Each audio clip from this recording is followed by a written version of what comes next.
어떤 노인이 유능한 어부였음에도 불구하고 오랫동안 고기를 잡지 못했습니다. 사람들은 그를 비웃었고 이 노인은 어떻게 해서라도 고기를 잡고 싶었습니다. 그러던 어느 날 그는 먼 바다로 나갔고 마침내 엄청난 크기의 고기가 물렸습니다. 그는 고기와 더불어 사투를 벌인 끝에 노련한 솜씨로 고기를 낚아 올립니다. 그 고기는 지금까지 자기가 잡았던 모든 고기보다 더 커다란 고기였습니다. 이 사람은 행복한 마음으로 그 고기를 배 옆에 묻고 돌아오기 시작했습니다. 그런데 갑자기 그 고기에서 나온 피냄새를 맡은 상어떼들이 달려들기 시작했습니다. 그 상어를 내쫓으려고 사투를 벌였지만 역부족이요. 그래서 항구로 돌아오는 동안 잡았던 물고기는 상어떼들에게 다 뜯기고 노인은 앙상한 뼈만 배에 싣고 항구로 돌아왔습니다. 그는 무척 피곤해졌습니다. 그래서 깊은 잠이 듭니다. 들어본 얘기죠. 해밍웨이의 노인과 바다라는 소설 얘기입니다. 이 책의 주제가 뭐냐? 인생이란 무엇인가 하는 겁니다. 인생이란 배를 타고 바다에 나가서 물고기를 잡는 것과 같다. 그 얘기죠.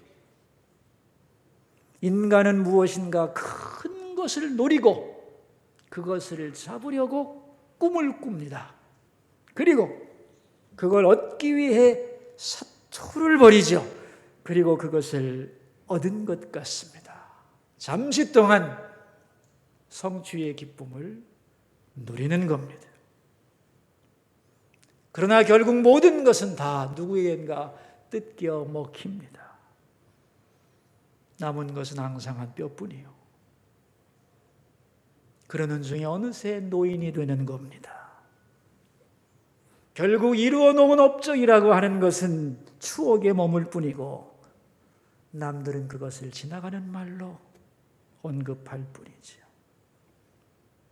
고단한 그 사람은 깊이 잠듭니다. 이것이 인생이라는 거예요. 저는 개인적으로 생선값은 결코 비싸지 않다 그렇게 생각합니다. 여러 종류의 아르바이트를 해봤지만 물고기 잡는 것보다 힘든 건 없다는 걸 알기 때문에 이게 배 타는 게 말이죠 낭만적인 것 같아가지고 내가 며칠 경험해보리라 하고 올라탔다가 두 손 다 들었어요. 이 물고기를 잡는 건요 주로 밤에 하거든요. 잠을 못 자요. 여러분 농사 짓는 거 무척 어렵습니다. 그죠? 그런데 땅이 흔들리지는 않잖아. 이 배를 타면 이 전체가 흔들리는데 이거 자체를 견디기가 어려워요. 멀미가 나가지고. 그리고 몸이 항상 물에 젖어 있습니다. 그리고 바람이 불잖아요. 그거 자체가 피곤한 일이에요. 그리고 요령을 피울 수가 없어요. 일단 시동이 걸리면 있는 힘을 다해 집중해서 일하지 않으면 큰일 납니다. 그야말로 위험하고 피곤하고 지치고 이 물고기 잡는 일입니다. 많은 분들이 이런 얘기를 하세요. 내가 이제까지 그래도 열심히 산다고 살았는데 어느새 나이만 먹고 한 일도 없고 남은 일도 없습니다. 인생이란 이런 겁니까? 그렇습니다, 여러분. 인생이 그런 겁니다. 왜냐하면 인생은 나그네이기 때문에. 나그네에는 두 종류가 있는데요. 하나는 방랑자입니다. 방랑자는 나그네 중에서도 자기가 어디로 가야 할지 몰라 길을 찾는 사람이 방랑자예요. 방랑자 그러면 굉장히 낭만적으로 들리죠. 아닙니다. 갈 곳이 없는 사람이 방랑자예요. 영적인 고아입니다. 그런가 하면 나그네지만 돌아갈 곳을 아는 사람이 있습니다. 그런 사람을 가리켜 순례자라고 부릅니다. 내가 지금은 나그네지만 내가 돌아갈 아버지의 나라가 있다 생각하고 믿고 그 길을 향하여 걸어가는 사람이 순례자인 거죠. 미국의 유명한 빌리 그레엄 목사님이 어느 날 하버드 대학 총장을 만나서 얘기를 하는 중에 이런 질문을 했습니다. 총장님, 요즘 하버드 학생들의 가장 큰 문제는 뭡니까? 총장은 가만히 생각을 하더니만 공허감이지요. 꿈 많은 젊은이들, 모든 것을 이룬 것 같아 보여도 그 젊은이들의 가슴은 뻥 뚫려 있습니다. 공허감은 나이나 성공과는 아무 상관이 없는 것입니다. 사람들은 공허감이라고 하는 것이 인생을 실패한 사람들이 느끼는 감정이라고 믿는데 아닙니다, 여러분. 정말로 성공한 사람, 제대로 가져본 사람들이 더 공허감을 확실하게 느끼는 겁니다. 그래서 신학적으로 공허감이란 이것보다 더 나은 삶이 있다고 하는 사인인 것입니다. 그런데 이 공허감을 분석하면요, 허무와 고독으로 나눌 수가 있어요. 허무라고 하는 것은 수직 개념입니다. 고독은 수평 개념이고. 그러니까 하나님을 모르면 인생은 허무해지는 거예요. 그리고 옆에 친구가 없고 외로운 사람은 고독해지는 거예요. 이 허무와 고독에서 벗어나는 방법은 뭐냐 하면은 위로는 하나님을 믿고 내 존재의 의미와 가치를 깨닫는 거예요. 그리고 옆으로는 서로 교제하면서 위로하고 함께 나갈 때 이것을 극복하게 되는 것입니다. 오늘 본문에는 어떤 청지기가 주인 앞에서 결산하는 얘기가 나옵니다. 청지기라고 하는 이 직분은 독특한 것인데 주인이 볼 때는 종입니다. 그러나 주인에게 많은 권리를 받아서 다른 종들을 거느리는 사람이에요. 그러니까 주인과 종의 중간쯤 되는 사람이죠. 그런데 어느 날 주인에게 이 청지기가 자기의 재물을 낭비하고 있다는 소식을 듣습니다. 그리고 주인은 생각하지요. 안 되겠다. 그래서 그 청지기를 부릅니다. 그리고 하는 말이 2절 말씀입니다. 읽겠습니다. 주인이 그를 불러 이르되 내가 네게 대하여 들은 이 말이 어찌 됨이냐? 네가 보던 일을 세마라. 청지기 직무를 계속하지 못하리라. 청지기 직무 그만두라. 해고 통보를 받습니다. 그 순간에 모든 것이 180도로 바뀝니다. 지금까지 청지기는 오랫동안 이 일을 해왔기 때문에 이 일이 자기에게 당연한 일이고 언제까지든지 계속할 수 있고 자기 마음대로 해도 된다고 생각을 했던 거죠. 그런데 주인이 그만두라 하는 말을 듣는 순간에 완전히 앞이 캄캄해집니다. 이제는 이 일을 내려놓아야 되기 때문에. 그래서 정신이 번쩍 드는 거죠. 그리고 이제 자신의 미래를 생각합니다. 그가 미래에 대하여 어떤 고민을 했는지 3절에 나옵니다. 읽겠습니다. 청지기가 속으로 이르되 주인이 내 직분을 빼앗으니 내가 무엇을 할까? 땅을 파자니 힘이 없고 빌어먹자니 부끄럽구나. 어떻게 할까? 나는 이제 어떻게 살아야 되지? 땅 파자니 힘없고 빌어먹자니 부끄럽고. 그는 고민 끝에 자기가 뭘 해야 될지를 깨닫습니다. 그게 4절이죠? 읽겠습니다. 내가 할 일을 알았도다. 이렇게 하면 직분을 빼앗긴 후에 사람들이 나를 자기 집으로 용접하리라. 내가 할 일을 알았도다. 할 일을 깨닫습니다. 그게 뭐냐? 자기의 미래를 바꿀 일을 깨닫고 실천에 옮깁니다. 그래서 주인에게 빚진 사람들을 불러 모으는 거죠. 그리고 질문합니다. 당신은 우리 주인에게 얼마를 빚졌어? 쌀 10가마 빚졌습니다. 그래? 그럼 빨리 앉아갖고 5가마라고 고치셔. 당신은 얼마나 빚졌어? 1억 원을 빚졌는데요. 그래? 그럼 8천만 원으로 깎아줄게. 빨리 써. 이렇게 인심을 쓰면서 주인에게 빚진 사람들의 빚을 탕감해주고 경감해주면서 인심을 썼단 말이죠.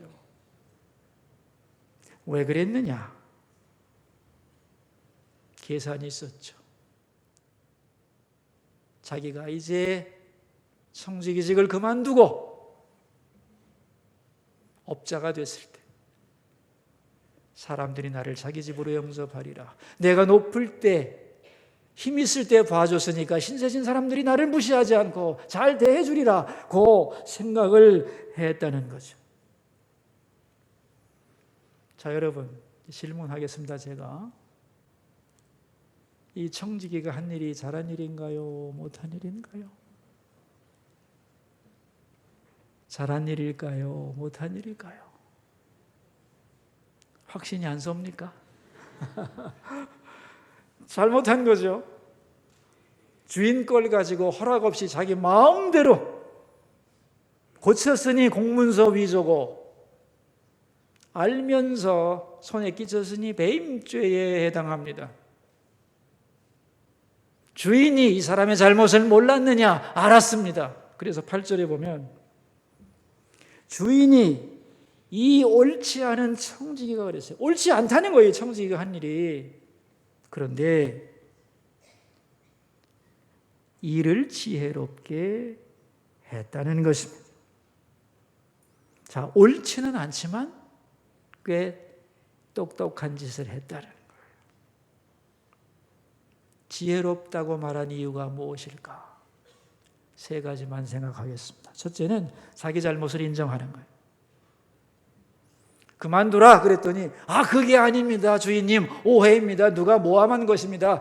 그럴 수가 있습니까? 저는 여태까지 충성했는데 그러시면 안 되죠. 이렇게 원망불평, 남에게 핑계 대지 않고 자기 잘못, 맞다 내가 잘못했다고 인정을 했다는 거예요. 자기 잘못을 인정하는 게 지혜죠.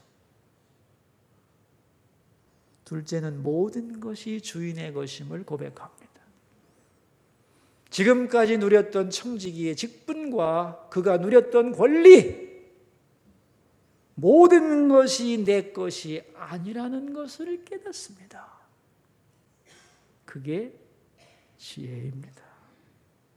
여러분, 여러분이 가지고 계신 건강, 능력, 주어진 시간, 여러분의 생명, 여러분의 소유, 누구 건가요? 많은 사람들은 그것을 내 것이라 생각하지만 아닙니다. 그것을 나에게 잠깐 맡겨주신 분이 계십니다. 진짜 주인이 있다는 거예요. 그리고 우리로부터 언제든지 거둬갈 수 있습니다.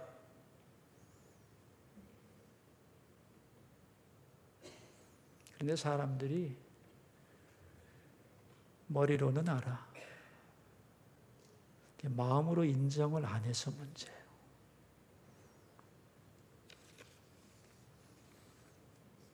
마지막으로 가장 중요한 지혜는 뭐냐 하면 이러한 상황 속에서 자기가 뭘 해야 좋은지를 알았다는 거예요. 그리고 실천했습니다.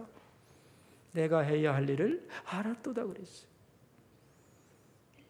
나 이제 다 끝났다고 자포자기하지 않고 이제 남아있는 짧은 시간 동안 주어진 조그만 권리를 가지고 무언가를 미래를 위해 대비했다. 이게 지혜라는 거예요. 그러니까 청지기는 분명히 잘못을 했죠. 그러나 자기 잘못을 인정했어요. 그리고 모든 것이 내 것이 아니라 주인의 것이라는 걸 받아들여요. 그리고 나서 자기에게 남은 시간과 능력을 가지고 미래를 준비하는 것이 지혜로웠다는 거예요. 그래서 주인이 하는 말이 불의한 청지기가 그 일을 지혜롭게 했군 그랬다는 거예요. 참 통이 큰 어르신이에요. 그죠? 엄청난 손해가 갔는데 끄떡도 안 해요.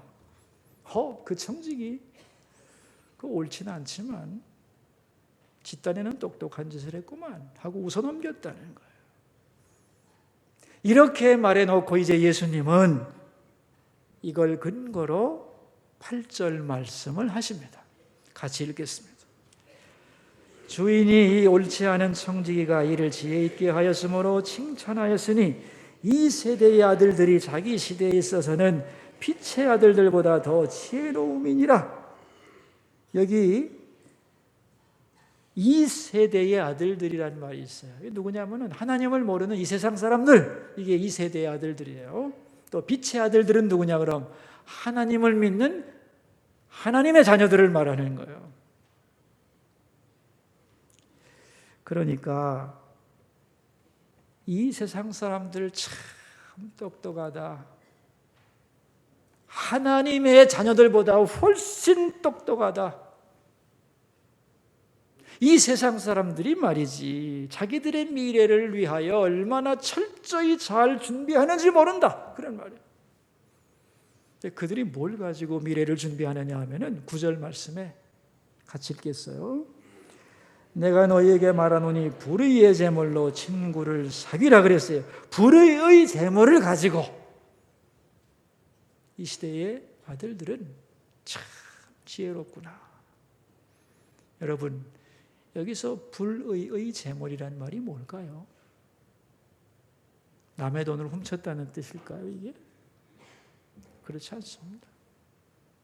우리는 이런 생각할 수 있죠. 내가 열심히 수고하고 노력해서 돈 벌었는데 그게 내 돈인데, 그리고 세금 잘 냈는데 왜 불의의 재물이냐?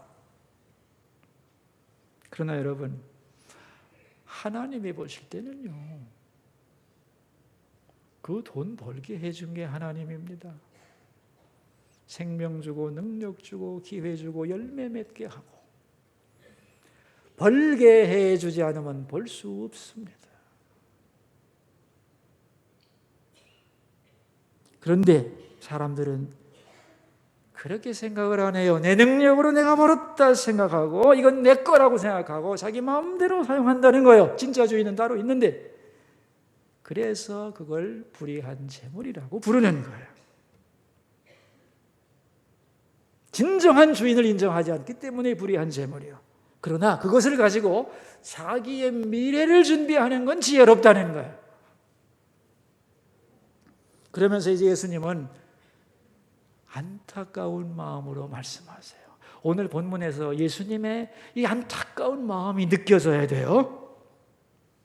세상 사람들도 하나님의 것을 가지고 열심히 자기 미래를 준비하거든. 내가 은퇴한 다음에 어떻게 남은 인생을 건강하고 잘 살아갈 수 있을까? 그걸 위해 최선을 다하는데, 하나님의 백성들은 말이지 이 세상이 다가 아니잖아. 이 세상을 넘어서는 영원한 세계가 있고 이제 하나님 앞에 서야 할 텐데, 그걸 알면서도 어떻게 세상 사람들보다 더 미래를 철저하게 준비하지 않느냐 하는 안타까운 주님의 마음이 들어있는 거죠. 그러면서 정말로 미래를 잘 준비하는 방법을 가르쳐주고 계세요. 9절에서 뭘 하랍니까? 미래를 위해 꼭 해야 할 일이 뭐래요? 친구를 사귀라 그랬어요. 여러분, 친구 사귀는 게 미래에서 아주 중요한 일입니다. 나이가 들수록 마음을 나누는 친구가 필요하거든요. 그리고 부부도 나이가 들수록 더욱 친구가 되어야 사이가 좋아지는 거예요. 그런데 친구를 사귀는 이유는 이러한 것보다 더 중요한 이유가 있다는 거예요. 영적인 이유가. 그게 뭐냐 하면은 나의 친구를 영원한 처소로 인도하기 위해서라는. 그래서 우리가 하나님 앞에 섰을 때 우리가 하나님께로 인도한 그 친구가 하나님 앞에서 이렇게 말하도록 만들라는 거예요. 하나님, 아무개가 말이죠, 저를 위해서 애를 많이 썼습니다. 시간, 돈, 정성을 다 해서 저를 이끌었고요. 그래서 교회 나오게 했고요. 그래서 제가 예수님 믿고 하나님 자녀가 되어 이 천국에 왔습니다. 하나님 감사합니다. 그리고 저를 위해 애쓴 저 친구에게 복을 주십시오라고 우리를 위해 변호할 그런 친구를 많이 사귀라는 거예요. 그래야 하나님 앞에 칭찬받는 인생이 되겠다는 거예요. 그것이 미래를 위한 최고의 준비가 된다는 것입니다. 그러니까 가장 좋은 미래 준비는 좋은 친구를 사귀는 거예요. 그게 이 땅에서도 좋고 하늘나라에서 볼 때도 가장 좋은 방법이라는 거예요. 이런 일을 할 수 있도록 하나님 우리에게 뭘 줬냐? 시간도 주고 건강도 주고 재물도 주고 능력도 주고 그리고 주변에 많은 사람들을 만날 수 있도록 해주셨다는 거예요. 내가 들은 이 복음을 어떤 사람은 한 번만 들어도 구원받을 수 있는데 나는 끝없이 들으면서 입도 뻥끗 안 해서 그런 채로 하나님 앞에 가면 혼날 수 있다는 얘기예요. 내가 너한테 준 거 많지? 그 모든 것을 다 활용해서 친구 만들어라. 그들이 너를 위해 하나님 앞에 변호할 수 있도록. 그게 후회 없이 인생 사는 비결이다. 예수님의 말씀이에요. 제가 이번 주 중에 92살 된 분하고 식사를 하게 됐어요. 이분이 얼마나 기억력이 좋으시고 몸이 정정하시고 피부가 뽀얀지 아주 제가 감탄을 했는데, 그래서 제가 질문했어요. 건강의 비결이 뭡니까? 그랬더니 그분 하시는 말씀이, 목사님 내가 요즘 그 질문 많이 듣습니다. 그래서 내 나름대로 내가 정리를 했어요. 정말 내가 이 92세 먹도록 이렇게 정정하게 산 비결이 뭘까? 다 하나님의 은혜지만 그래도 뭔가 그 이유가 있다면 이런 것이라고 내가 정리를 했는데, 그것은 나만의 것이 아니고 내 주변에 이렇게 노인네들을 보니까 다 비슷한 것 같아서 3가지로 정리를 했습니다. 그러는 거예요. 첫 번째가 뭐냐 하면은, 건강의 첫 번째 비결은 교회 모임에 내가 절대로 안 빠지는 겁니다. 예배 잘 나오고 모임에 잘 나가서 하나님 말씀 열심히 듣습니다. 그러면은 내가 믿음이 생기고 소망이 생기고, 그보다 좋은 게 어디 있어요? 또 반가운 얼굴들 만나면 기쁘고 대화 나누고 같이 밥 먹고 기도해주고 최고입니다. 이러는 거예요. 두 번째는 아내하고 사이가 좋은 겁니다. 부부 사이가 나쁘면 오래 못 살아요. 내가 우리 식구 한평생 먹여 살렸는데 나이가 들수록 내가 아내에게 해주는 일이 없어져. 그래서 내가 80세 되는 생일날 결심한 게 있습니다. 하루에 10분이라도 우리 식구 다리를 주물러 주자. 그렇게 내가 결심을 했어. 그래서 다리를 주물러 주니 아내가 참 좋아합니다. 반찬도 좋아지고. 그런데 말이요, 내가 하면서 깨달은 게 뭐냐면 내 팔에 힘이 생긴 거예요. 목사님, 내 힘 좀 보셔. 이제는 아내도 나를 주물러 줍니다. 아직 안 하고 계시죠? 하세요. 그러더라고요. 참 좋습니다. 그래서 제가 물었어요. 두 분은 많이 안 싸우세요? 연세 들면 많이 싸우시는데. 저희 부부는 비교적 안 싸웁니다. 비결이 있어요. 주변에 보면 다 각자는 다 좋은 사람들인데 둘이 만나면 싸운다는 거예요. 그렇게. 그래서 얘기를 들어보면 각자가 다 맞아. 왜 싸우냐면요, 각자가 정답을 가지고 있기 때문입니다. 그거보다 높은 게 해답이에요. 예를 들면 아내가 남편에게 이런 말을 했다고 합시다. 오늘 제가 어떤 사람 만났는데요, 그 사람이 나한테 이런 말을 했어요. 정말 기분 나빴어요. 뭐 그런 사람이 다 있대? 하고 아내가 말하면 남편이 뭐라고 해야겠습니까? 그런 일이 있었어? 기분 나빴겠구만 하고 들어주고 공감하면 됩니다. 대개 남자들은 아내 편을 안 들고 남의 편을 듭니다. 당신이 뭔가 잘못했겠지? 아니면 그 얘기를 왜 나한테 하노? 나하고 무슨 상관이라고? 이럽니다. 그럼 관계가 썰렁해지는 거죠. 나하고 의견이 달라도 일단은 맞장구를 쳐야 됩니다. 그 사람하고 나하고는 상관없지만 그 사람 때문에 내 식구가 마음이 상했으니 그 사람도 나하고 관계가 있는 거죠. 다 떠나고 둘밖에 없는데 누구한테 말하겠습니까? 그러니까 나이 들수록 상대방이 뭐라고 하면 그죠? 그랬군, 그랬어 하고 맞장구만 치면 사이가 좋아집니다. 그래야 오래 살아요. 세 번째, 내가요 목사님 하루에 전화 5통 이상은 꼭 합니다. 누가 나에게 전화 안 하나, 누가 나보고 냉면 한 그릇 먹자고 부르지 않나 하고 하염없이 처량하게 기다리지 않습니다. 내가 먼저 전화를 걸어서 내가 밥 살 테니 밥 먹으러 나올래? 그러면 나옵니다. 그래서 사주는 거야. 그래서 기분 좋게 먹고 만나고 얘기하고 또 분위기가 무르익으면 야, 너 교회 좀 나와라. 교회 나오면 말이지 몸과 마음과 영혼이 복을 받는다. 너 죽어도 울어줄 사람 없어. 교회는 울어줘. 장례도 지내주고. 죽은 다음에 영혼의 노숙자가 되면 안 된다. 그럼 막 화를 낸다는 거예요. 그러면은 그래서 내가 말하는 거 아니야. 교회 나오라고.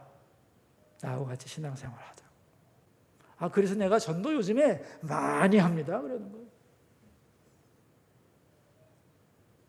마지막으로 제가 목사님께 드릴 부탁이 있어요. 요즘의 교회들은 젊은 사람들이 중요하다고 다 거기에 신경 쓰는데 수서교회는 나이 드신 분 좀 많이 생각해 주세요. 가족이 하기 어렵습니다. 교회가 도와주면 될 거예요. 노인들 잘 돌봐주는 수서교회 되게 해주세요. 남의 교인이 나한테 부탁하더라고요. 그래서 잘 알겠습니다. 저도 요즘 고민하고 있습니다. 나중에 도움 구하면 좀 도와주세요. 그렇게 얘기를 하고 헤어졌습니다. 오늘 수서교회 처음 오신 여러분, 여러분이 수서교회 오신 거 그냥 온 게 아닙니다. 여러분들의 이름이 저 성전 바깥에 이름이 다 걸려 있습니다. 여러분의 친구들이 미리 기도하고 준비하고 여러분을 초청한 거예요. 그러나 더 높은 방향에서 생각하면 하나님이 여러분을 부르신 거예요. 여러분의 친구를 통해서 하나님이 초청하신 거예요. 왜냐하면 여러분에게 이름을 주시기 위해서. 성전 밖에 걸려있는 이름으로 끝나지 말고 영원한 처소인 하나님 나라에서 여러분의 이름이 있게 하기 위해서 하나님이 여러분들의 친구를 통하여 하나님의 집인 성전으로 부르신 줄로 믿습니다. 여러분의 친구들이 여러분을 왜 불렀겠어요? 마음의 소원이 있는 거죠. 내가 사랑하는 이 친구 세상에서만이 아니고 하나님 나라에서도 함께 살고 싶다. 아멘이죠? 그래서 초대한 거예요. 친구 따라 강남도 간다는데 강남에 오셨네요. 그죠? 잘하셨어요. 한 번 왔다 가지 마시고 내친 김에 천국까지 가시기 바라요. 앞으로 교회 나오셔서 친구들과 우정도 나누시고 이 땅에 살면서 최고의 축복이 뭐냐 하면은 하나님의 자녀가 되는 겁니다.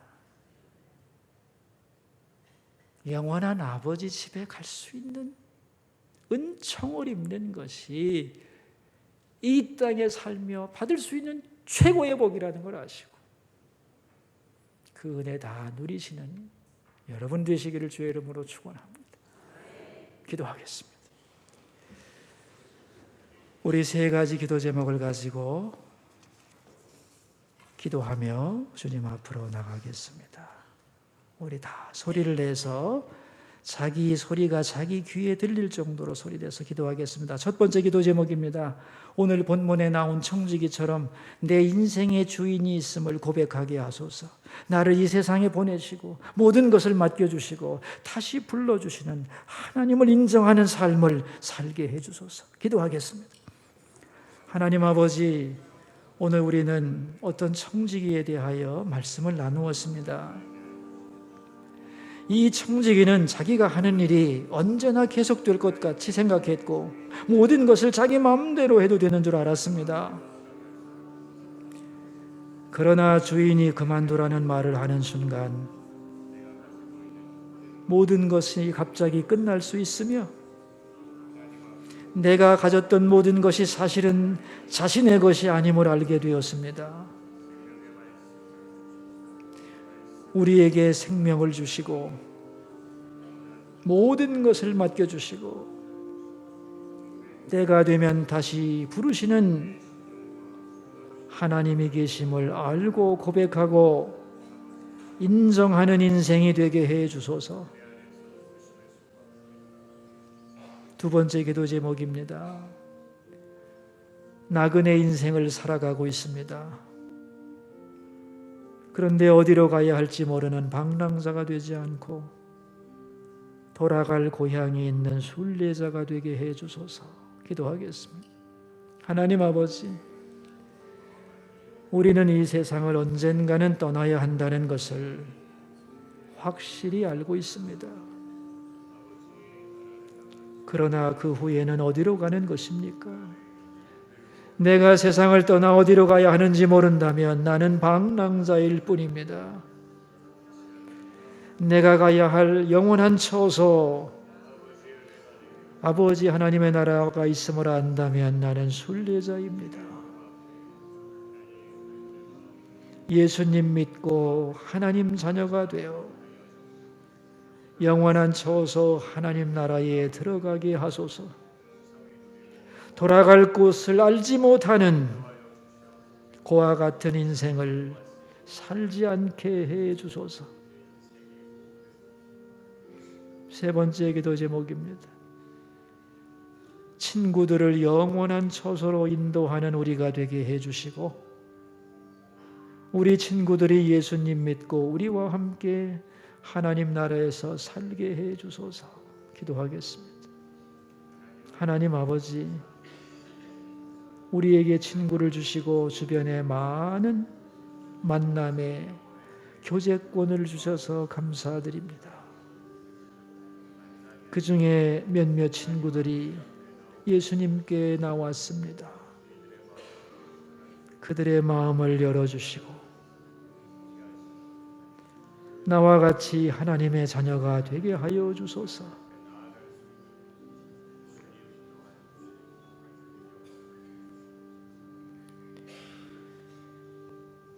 청지기는 주인의 말을 듣는 순간 깨달았습니다. 모든 것이 내 것이 아니구나. 나는 이제 무엇을 어떻게 해야 하지? 그리고 자기가 해야 할 일을 깨달았습니다. 나에게 주어진 남은 시간과 힘을 가지고 미래를 위해 친구를 사귀자. 그러면 그 친구들이 나를 자기 집으로 영접하리라. 주님은 그것을 보면서 그 청지기가 지혜롭다고 하셨습니다. 주님, 우리도 친구를 사귀게 해주소서. 나이가 들수록 마음을 나눌 좋은 친구를 더 많이 주시고 또 그 친구들을 하나님께로 인도하는 우리가 되게 해주소서. 오늘 수서교회에 나오신 분들 허무와 고독에서 건져주시고 인생의 방랑자가 아닌 순례자가 되게 하여 주소서. 예수님 귀하신 이름으로 기도하옵나이다.